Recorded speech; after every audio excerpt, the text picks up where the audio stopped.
গাজীপুর আমি মনে করি শুধু শিল্পনগরী না, এটি হচ্ছে বাংলাদেশের গার্মেন্টসের রাজধানী। এখন এই গার্মেন্টসে আমাদের লক্ষ লক্ষ মা বোনেরা কাজ করে, ভাইরাও কাজ করে। এখানে এই গার্মেন্ট শিল্প কে এনেছিল এই বাংলাদেশে জানেন আপনারা? কে এনেছিল বলেন তো? জিয়াউর রহমান, শহীদ রাষ্ট্রপতি জিয়াউর রহমান এই গার্মেন্ট শিল্পকে এই বাংলাদেশে নিয়ে এসেছিলেন। তার ফলে লক্ষ লক্ষ মানুষের কর্মসংস্থানের ব্যবস্থা হয়েছে, মা বোনদের কর্মসংস্থানের ব্যবস্থা হয়েছে। এই যে বিদেশে আমাদের শ্রমিক যায়, সেই শ্রমিক পাঠানোর ব্যবস্থা কে করেছিলেন? সেটাও শহীদ রাষ্ট্রপতি অর্থাৎ বিএনপি সরকারই করেছিল।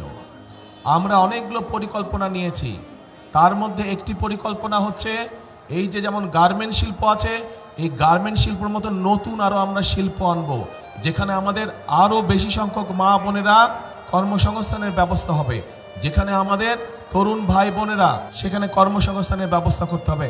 নতুন শিল্প আমরা এই দেশে নিয়ে আসব, যেখান থেকে আবার দেশে আরো বেশি বিদেশে রফতানি হবে।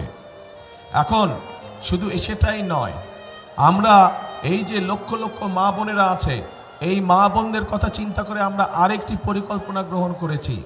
এই খেটে খাওয়া মানুষদের জন্য, যেই মারা খেতে খায়, কষ্ট করে সারাদিন পরিশ্রম করে, সেই মায়েদের জন্য আমরা দলমত নির্বিশেষে প্রত্যেকটি মায়ের জন্য, তাদের জন্য আমরা একটি কার্ড দিব, যেটির নাম ফ্যামিলি কার্ড।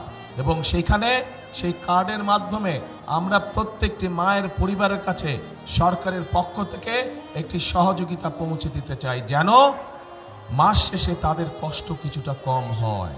এই কৃষক ভাইদেরকে আমরা সহযোগিতা করতে চাই এবং সেই জন্য কৃষক ভাইদের জন্য আমরা একটা কৃষক কার্ড তৈরি করেছি, যেই কার্ডের মাধ্যমে আমরা কৃষক ভাইদের কাছে সহযোগিতা পৌঁছে দেব, যাতে করে কৃষক ভাইদের উপকার হয়। এর বাইরে আমরা শুধু গাজীপুর জেলার জন্য, এই যে গাজীপুর, এই গাজীপুরের জন্য আমরা কতগুলো চিন্তা ভাবনা করেছি, এই এলাকার মানুষের বিভিন্ন সমস্যার কথা চিন্তা করে। যেমন আপনাদের এইখানে জয়দেবপুর রেল ক্রসিং এর উপরে একটা ওভারপাস নির্মাণ করা, যেটা নির্মাণ করলে আপনাদের এখানে যে বিআরটি প্রকল্প আছে, এইটা বাস্তবায়ন করে এই যে যানজট, অসহ্য যানজট, এই যানজট যাতে দূর হয়, আপনারা যাতে সহজে চলাফেরা করতে পারেন, ইনশাল্লাহ এইটা আমরা বাস্তবায়ন করব।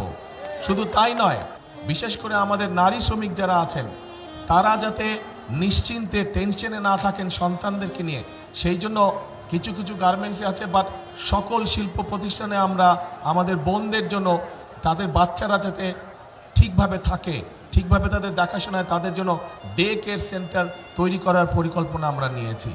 বিশেষ করে মা বোনদের কাছে এবং শিশুদের কাছে চিকিৎসা সেবা পৌঁছে দেওয়ার জন্য আমরা প্রত্যেকটি এলাকায় এলাকায় একজন করে আমরা হেলথ কেয়ারার দিতে চাই, যাতে করে মায়েরা এবং বাচ্চারা ছোটখাটো অসুখের চিকিৎসা ঘরে বসেই তারা পেতে পারে, সেই ব্যবস্থা আমরা করতে চাইছি।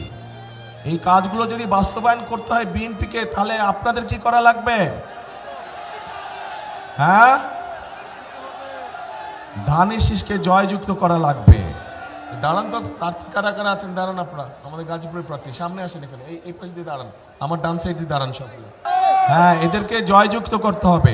এদেরকে যদি জয়যুক্ত করা হয়, তাহলে এই যে খাল খননের কথা বললাম, এদেরকে যদি জয়যুক্ত করা হয়, তাহলে যে ফ্লাইওভারের কথা বললাম, এদেরকে যদি জয়যুক্ত করা হয়, তাহলে শ্রমিকদের আবাসনের কথা বললাম, এই সবগুলো কাজ, এই যে নারীদের জন্য ফ্যামিলি কার্ডের ব্যবস্থা, কৃষক কার্ড, এই সবগুলো কাজ করা যাবে এই ধানের শীষ যাদের হাতে তুলে দিয়েছে, এদেরকে জয়যুক্ত করলে পরে।